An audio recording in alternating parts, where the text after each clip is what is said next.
The day the sky burned was the day Admiral Park Tae-ho understood that humanity was no longer alone. He stood on the bridge of the Earth Defense Command, watching the screens fill with red dots. Each dot was an alien ship. There were 12,000 of them, sir, said Captain Lee Dong-soo, his voice shaking. They came from nowhere. One moment the sky was empty, the next moment, this. Tae-ho did not respond. He was counting.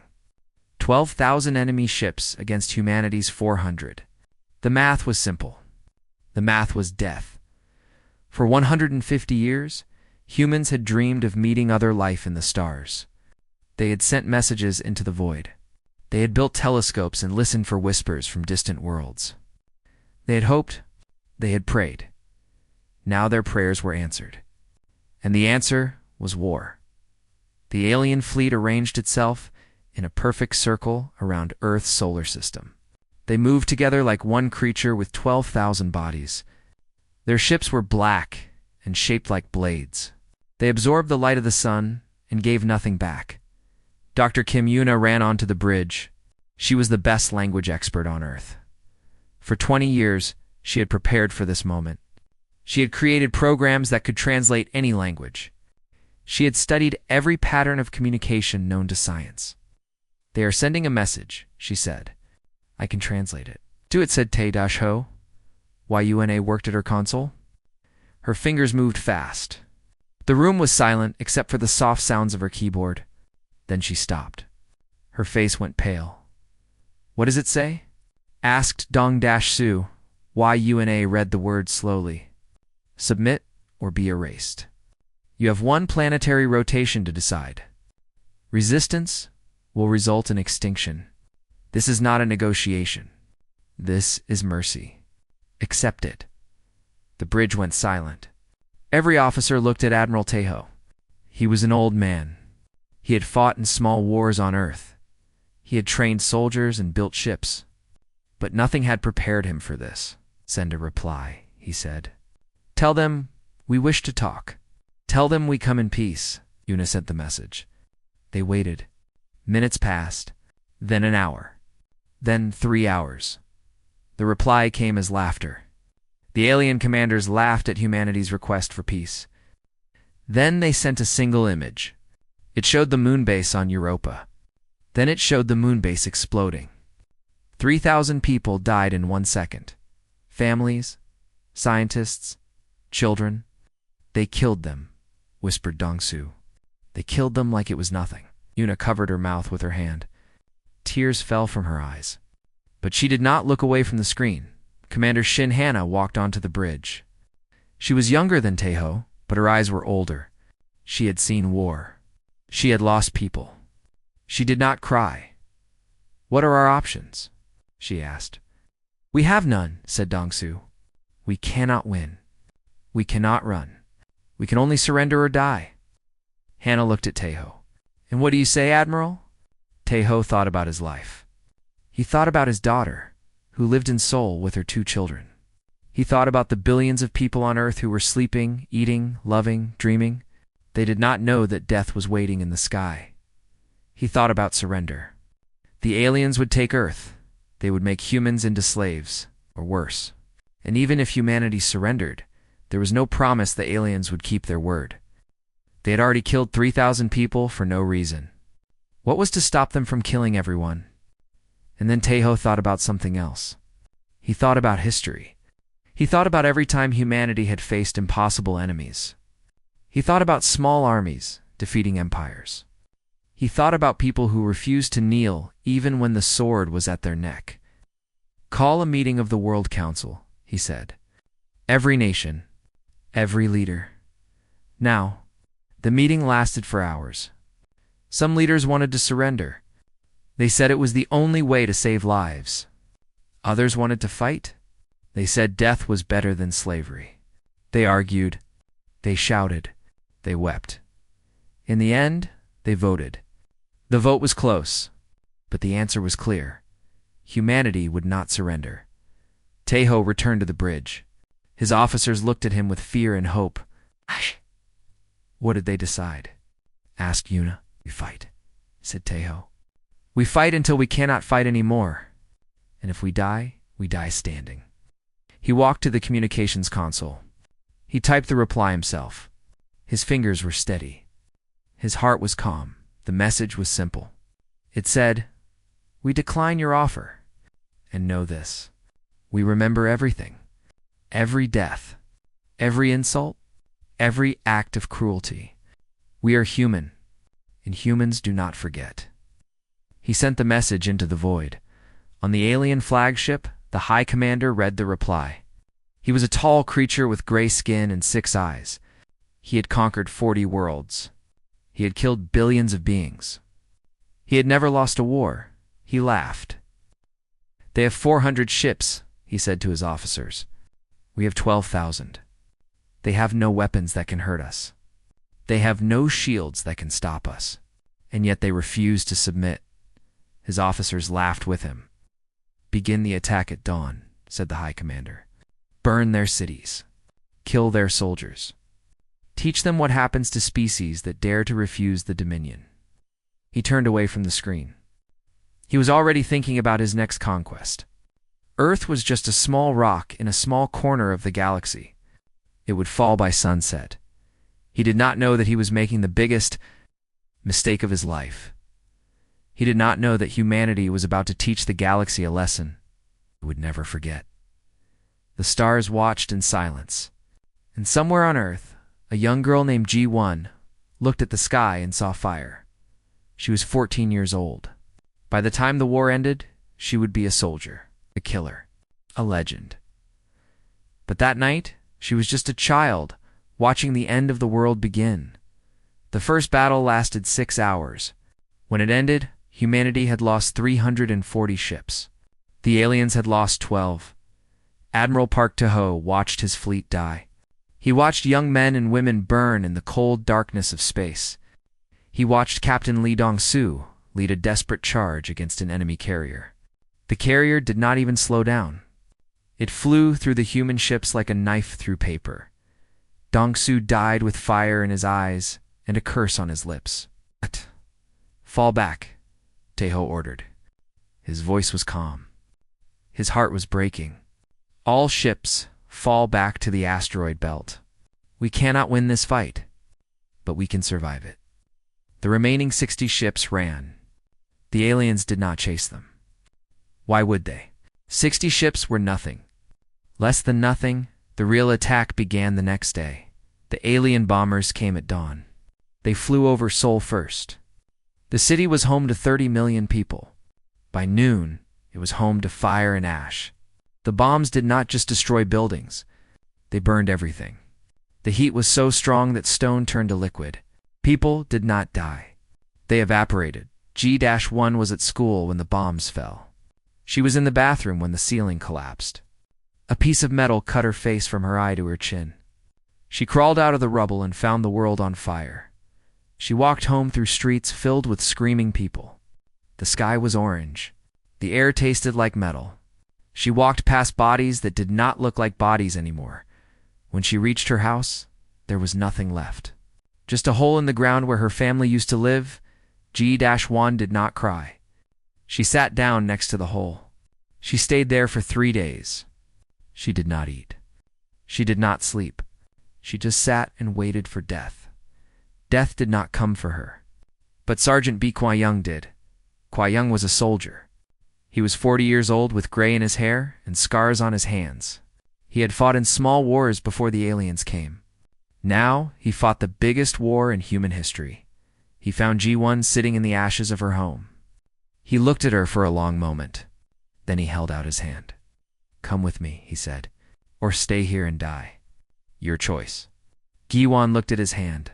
She thought about dying. It seemed easy. It seemed peaceful. Then she thought about the aliens who had killed her family. She thought about their laughter. She thought about the message they had sent.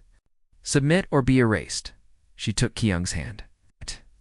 "I want to fight," she said.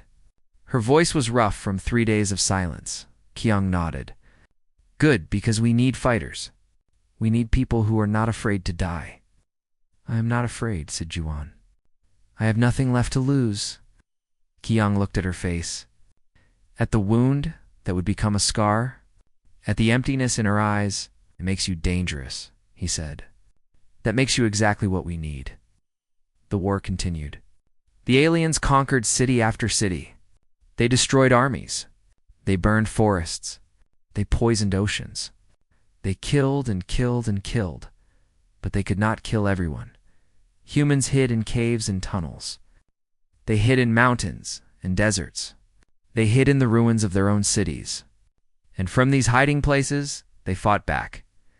Qiang led a resistance group in Busan. They had no ships. They had no tanks. They had old guns and homemade bombs in their bare hands. And still they fought. They attacked at night. They set traps. They killed alien soldiers one by one. They disappeared into the darkness before the enemy could respond. The aliens grew frustrated. They sent more soldiers. The resistance killed them too. On the moon of Europa, Dr. Cho Yun-ha worked in a secret bunker. She was a scientist. Before the war, she had studied medicine. She had wanted to save lives. Now she created weapons. Project Consequence was her masterpiece. It was a weapon that did not just kill. It punished. It made the enemy suffer. It made sure they could never recover. Yun-ha worked for 18 hours every day. She slept on the floor of her laboratory. She ate whatever food was available. She thought about her husband, who had died in Seoul. She thought about her son, who had died on the moon base. She put her grief into her work. She turned her pain into poison. Commander Shinhena survived the first battle. She was wounded badly. Her ship was destroyed. She floated in space for 3 days before rescue ships found her. They rebuilt her body with metal and wire. Her left arm was gone. Her right eye was artificial. Half her spine was machine. "You should rest," the doctors told her. "Your body needs time to heal." Hana laughed. It was not a happy sound. "Rest?" she said. "My friends are dead. My planet is burning. And you want me to rest?" She walked out of the hospital the next day. She found a captured alien fighter. She learned to fly it in 1 week. Then she went back to war. 6 months passed.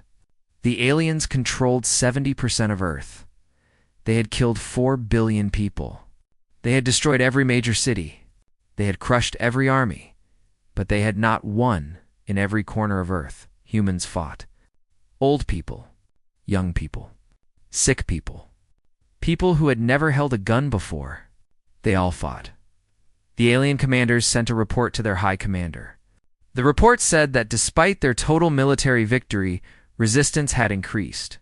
For every human they killed, 2 more took up weapons. They fight as if death means nothing to them, the report said. They attack us even when they have no hope of winning. They die, but they do not stop. We have never seen anything like this. The high commander read the report. For the first time since the war began, he felt something strange. Something cold in his chest.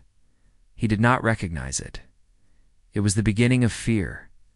In a cave outside Busan, Sergeant Qiang trained his soldiers. Among them was Ji-won. She was 15 now.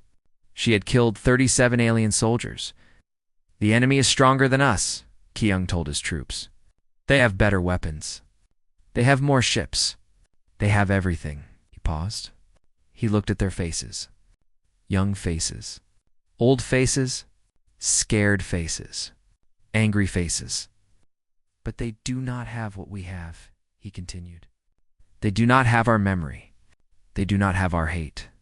They think this war will break us. They are wrong. This war is making us into something new. Something terrible. Something they will regret creating." Ji-won listened. She touched the scar on her face. She felt nothing. No fear, no hope. Just cold, patient rage. She was ready. 2 years into the war, the galaxy thought humanity was finished. The aliens thought they had one. They were wrong. Admiral Park Taho floated in the darkness between Saturn's rings. Around him, hidden in the ice and rock, were 60 human ships. Not the same 60 that had escaped the first battle. Those ships were gone. These were new ships. Better ships. They had been built in secret, deep inside asteroids, where alien sensors could not reach. They had been built with human hands and human hate. And they had been built with something else: alien technology. For 2 years, humans had captured enemy weapons. They had studied them. They had learned their secrets. And then they had made them better. The aliens did not know this. They thought humans were primitive. They thought human science was weak. They did not understand that humans had one gift the aliens lacked. Humans learned fast. Humans adapted. Humans took the enemy's strength and made it their own. "How many do we have now?" asked Tae-Ho. His second officer checked the numbers. 60 warships, 200 fighter craft, and 3,000 drone ships. The drones? Finished last week. They are not smart. They cannot think. But they can fly into enemy ships and explode. Each drone carries enough fire to destroy a carrier. Tae-Ho nodded. 3,000 suicide ships. It was not elegant. It was not honorable. But it would work. On Earth, Dr. Kim Yuna lived in chains. The aliens had captured her 1 year ago. They wanted her knowledge. They wanted to understand human languages and human culture. They thought she would help them control the remaining humans. They were fools. Yuna told them lies. She fed them false information. She said that human resistance was dying. She said that humans were ready to surrender. She said everything they wanted to hear, and every night while her guards slept, she sent secret messages to the resistance. She told them alien plans. She told them weak points in enemy defenses. She told them everything useful. The aliens trusted her because they thought humans were too stupid to deceive them. This was their mistake. Humans had been lying to survive for thousands of years. It was one of their oldest skills. Sergeant B. Kwai Young had a new name now. The aliens called him the Ghost of Busan. He had killed over 2,000 enemy soldiers in 2 years. He had destroyed supply lines. He had freed prisoners. He had made the alien occupation a nightmare. The aliens sent their best hunters to find him. Kyung killed them too. He was not alone. His resistance had grown from 50 people to 5,000. They lived in tunnels under the ruined city. They came out at night to hunt. They disappeared before dawn. Among them was G1. She was 17 now. The scar on her face had healed into a thin white line. Her eyes had not changed. They were still empty. Still cold. She commanded her own unit of fighters. They called themselves the Children of Ash. All of them were young. All of them had lost everything.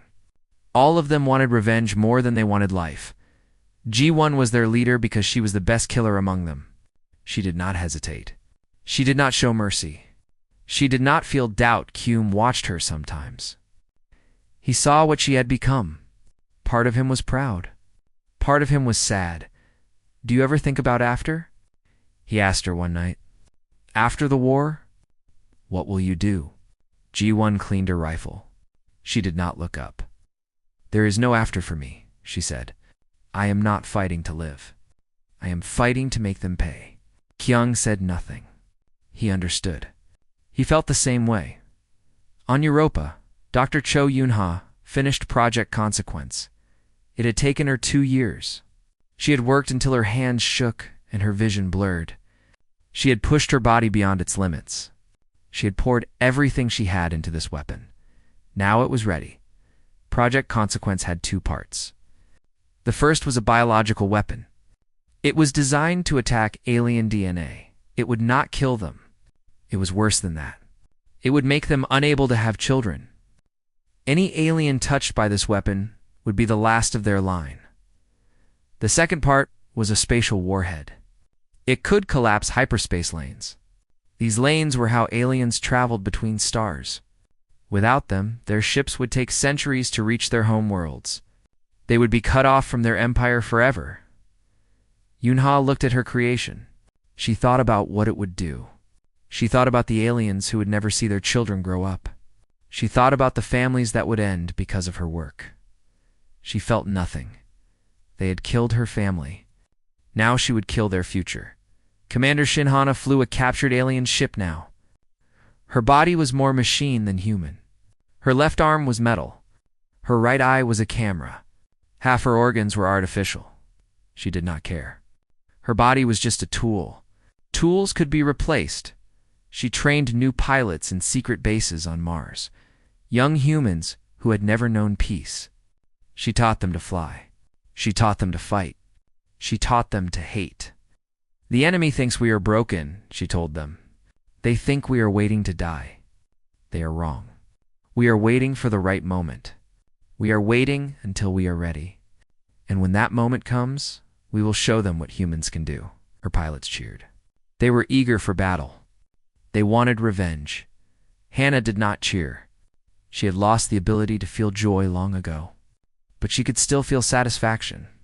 And she would feel that when she watched alien ships burn. The alien high commander grew worried. 2 years had passed. Earth was under control. Resistance should have faded, but it had not.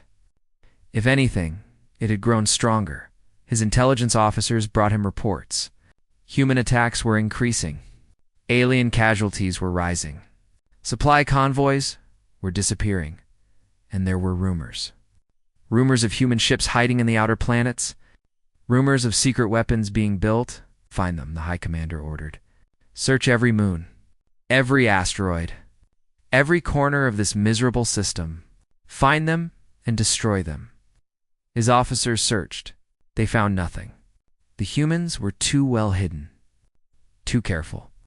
Too patient, the High Commander made a decision. We cannot occupy this planet forever, he said. The humans will never submit, so we will remove them entirely. Prepare the extinction protocol. We will burn Earth until nothing lives. His officers began the preparations. Giant weapons were moved into position. The final solution would begin in 1 month, but the humans learned about the plan. Una sent the message from her cell. It reached Admiral Tejo 3 days later. He read it twice. Then he gathered his officers. They are going to destroy Earth, he said. They are going to kill everyone. His officers were silent. Fear was in their eyes. Tejo smiled. It was not a kind smile. Good, he said. That means they are scared. That means they know they cannot beat us. And that means it is time. He stood up straight. He was old and tired, but his voice was strong. Prepare the fleet. Send word to the resistance. Tell Dr. Cho to ready her weapons. Tell Commander Hannah to launch her pilots. Tell everyone. He paused. He thought about all the people who had died, all the cities that had burned, all the suffering.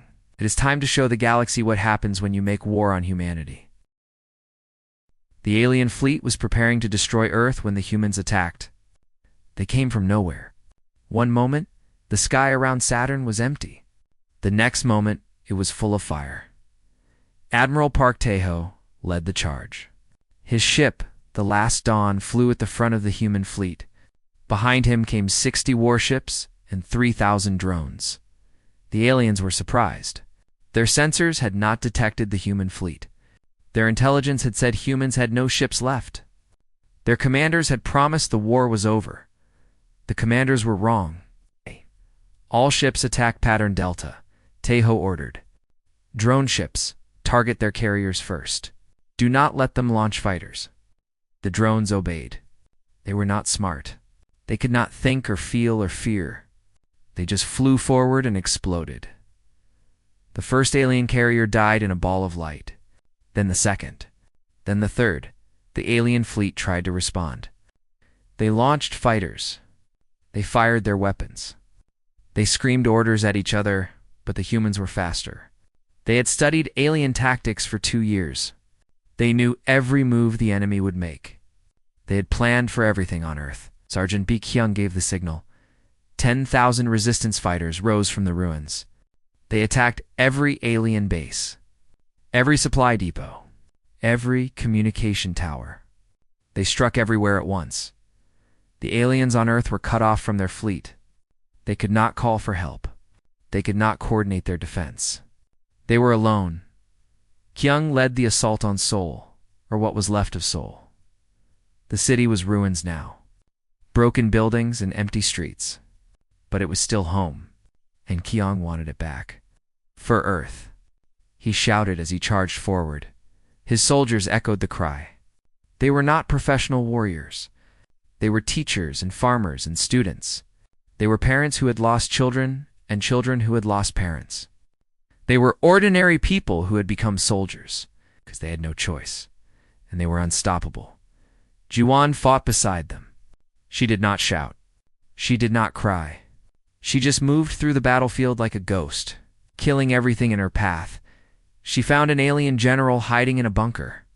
He was surrounded by guards. He thought he was safe. He was wrong. G1 killed the guards in 30 seconds. Then she stood in front of the general. He was large, with gray skin and 6 eyes. He looked at her with confusion. "You are just a child," he said. G1 raised her weapon. "I was a child," she said, "before you killed my family, before you burned my world. Now I am something else." She pulled the trigger. The general died, then she found a camera. She made sure it was working. She made sure it was broadcasting to the alien fleet. "This is what happens to your leaders," she said into the camera. "This is what happens to anyone who comes to our world." Across the battlefield, aliens saw the broadcast. They saw their general die. They saw a scarred human girl with empty eyes. For the first time, many of them felt true fear in space. The battle turned in humanity's favor. Dr. Kim Yuna escaped from her prison cell. She'd been waiting for this moment. She had hidden a small device in her body, a device that could disable the shields of any ship within range. She activated it on the alien flagship. The shields fell. The ship was defenseless. Commander Shin Hana was waiting. She flew her ship straight at the flagship. Her pilots followed her. They fired everything they had. Missiles, lasers, bullets, everything. The flagship started to break apart. "Target the bridge," Hannah ordered. "Kill their high commander." Her pilots obeyed. The bridge exploded in flame, but the high commander survived. He escaped in a small shuttle. Hannah saw him run. "He's mine," she said. She chased the shuttle through the battle. Alien fighters tried to stop her. She destroyed them without slowing down. Her ship took damage. She did not care. The shuttle was fast, but Hannah was faster. She caught up to it at the edge of the battlefield. "Cannot escape." She broadcast to the shuttle. "Surrender or die." The high commander's voice came through the radio. It was scared. It was confused. "Why?" he asked. "Why do you fight so hard?" "We offered you mercy. We offered you a quick death. Why did you not accept it?" Hannah laughed. It was not a human sound anymore. "Because we are human," she said. "And humans do not accept death. We fight it. We rage against it. And when someone tries to kill us, we do not just survive. We make them regret ever touching us." She fired her weapons. The shuttle exploded, but the high commander had escaped again. A second shuttle. Hannah cursed. Her ship was too damaged to chase him. Admiral Tejo's voice came through her radio. "Let him go," he said. "We have bigger plans for him," Hannah wanted to argue. But she trusted Tejo. She pulled back. The battle ended 3 hours later. The alien fleet was destroyed. Only a few hundred ships escaped. They ran back to their empire with tales of horror, but the war was not over. Dr. Cho Yunha waited on Europa with her weapons. Project Consequence was ready. Tejo contacted her through secure channels. "Doctor," he said. "It is time," Yunha nodded. She had waited 2 years for this moment. "Where do you want me to deploy it?" she asked. "Not their home world," Tejo said. "Not yet. Start with their colonies. 3 of them. Show them what we can do." Yunha sent the weapons. They traveled through hyperspace. They reached 3 alien colony worlds. The biological weapon worked perfectly. It spread through the air. It touched every alien on those worlds. They did not die. They just became sterile. No more children would be born. In 1 generation, those colonies would be empty. The aliens received reports. They were horrified. "What have they done?" Their leaders screamed. "What kind of monsters are these humans?" On Earth, Admiral Tejo received a message. The alien leaders wanted to talk. They wanted to negotiate. He smiled. "Tell them I have 1 condition," he said. They must bring me their high commander. In chains? The aliens agreed. They had no choice. 3 days later, the high commander was delivered to Teo's ship. He was wounded. He was broken. But he was alive. Te-Ho stood in front of him. You attacked our world, he said. You killed our people. You laughed at our pain. The high commander looked up at him with fear in his 6 eyes. We will leave, he said. We will never return. Please, just let us go. Te-Ho shook his head. Leave.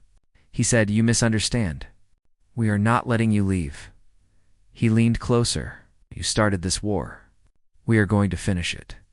And when we are done, your empire will remember humanity forever, not as victims.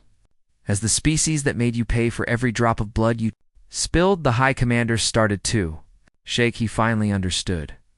The war was not ending, it was just beginning its final chapter. The alien dominion had ruled the galaxy for 10,000 years. They had conquered 40 worlds. They had destroyed species that refused to submit. They believed they were the masters of all creation. Humanity taught them otherwise. Admiral Park-Tae-ho stood before a screen showing the Dominion's home world. It was a beautiful planet, blue oceans and green forests. Cities that touched the clouds. Billions of people living their lives. It reminded him of Earth before the war. We have a choice, he said to his officers. We can destroy them completely. We have the weapons. We have the power. We can end their species forever. His officers waited. Some wanted revenge. Some wanted mercy. All of them were tired. But we will not, Tae-Ho continued. Because if we destroy them completely, we become them. And I did not fight this war to become a monster. He turned to face them. We will give them a choice. Surrender completely. Give up their empire. Accept punishment for what they did. Or watch their civilization die slowly. The choice was sent to the Dominion Council. They refused. Dr. Cho Yun-ha deployed her weapons. The biological agent spread to 10 more colony worlds. Millions of aliens became sterile. Their populations started to fall. The spatial warhead collapsed to major hyperspace lanes. Half the Dominion Empire was suddenly cut off. Ships that used to travel in days now needed years. The Council refused again. EU Unha deployed more weapons. 20 colonies, 30, 50. The Dominion was dying, not in fire and blood. But slowly, quietly, their children would be the last generation. Dr. Kim Yuna broadcast to the galaxy. Her message was simple. She showed records of everything the Dominion had done to Earth. Every bomb that fell. Every city that burned. Every person who died. Then she showed what humanity had done in response. The galaxy watched in silence. Other species, ones that had feared the Dominion for generations, saw what humans could do. They saw a species that had been pushed to the edge of extinction and had come back stronger. They saw what the price of attacking humanity was. The Dominion Council met for the final time. Their high commander was still a prisoner on Admiral Tae-Ho's ship. Their fleet was destroyed. Their empire was crumbling. Their future was death. They surrendered. The terms were harsh. The Dominion would give up all weapons. They would free every species they had enslaved. They would pay for the reconstruction of Earth. Their leaders would face trial for their crimes, and they would remember. Every year, on the anniversary of their attack, they would broadcast what they had done to humanity. They would tell the galaxy about their crimes. They would admit that they had been wrong. This was not mercy. This was humiliation. This was punishment that would last forever. The Dominion accepted. The war was over. Sergeant Bi Cheong stood in the ruins of Seoul. The city was quiet now. No bombs, no gunfire. Just wind blowing through broken buildings. He had survived. Somehow, against all odds, he had survived. He planted a flag in the ground, the flag of Earth, the flag of humanity. Then he sat down and cried. He cried for his friends who had died. He cried for the cities that had burned. He cried for the person he used to be before the war turned him into a killer. He had won. But he did not feel like a winner. Commander Shin Hannah returned to Earth for the first time in years. She walked through the streets on metal legs. She looked at the world through artificial eyes. People called her a hero. They cheered when they saw her. They thanked her for saving them. She did not know how to respond. She was more machine than human now. She had given up pieces of herself, one by one, to keep fighting. Now the war was over and she did not know who she was anymore. She found a mirror. She looked at her reflection. She did not recognize the thing looking back. Dr. Kim Yuna returned to her work. She studied languages. She analyzed communications. She did all the things she had done before the war, but she did not smile anymore. She did not laugh. She did not hope. She had seen too much. She had done too much. The optimistic woman who had dreamed of peaceful contact with aliens was gone. In her place was someone harder. Someone who knew that the universe was dark and cruel. Dr. Cho Yunha was called a hero. They said she had saved humanity. They said her weapons had won the war. She did not feel like a hero. She thought about the alien children who would never be born because of her. She thought about the families she had ended. She thought about the suffering she had caused. She had done what was necessary. But necessary was not the same as good. She never built another weapon. She spent the rest of her life trying to create things that healed instead of killed. It was not enough. It would never be enough. G-1 was 19 years old when the war ended. She had spent 5 years fighting, 5 years killing, 5 years hating. Now there was no one left to fight, no one left to kill, and the hate did not go away. She tried to live a normal life. She tried to work and eat and sleep like ordinary people, but she could not. Every night she dreamed of blood. Every morning she woke up reaching for a weapon that was not there. She was broken. The war had made her into a tool, and tools could not become people again. Admiral Park Tae-ho gave his final speech on the anniversary of humanity's victory. "We won," he said. "We survived. We made our enemies pay for what they did." He paused. He looked old, tired, empty, but let us not celebrate. Let us not cheer. Because victory has a price.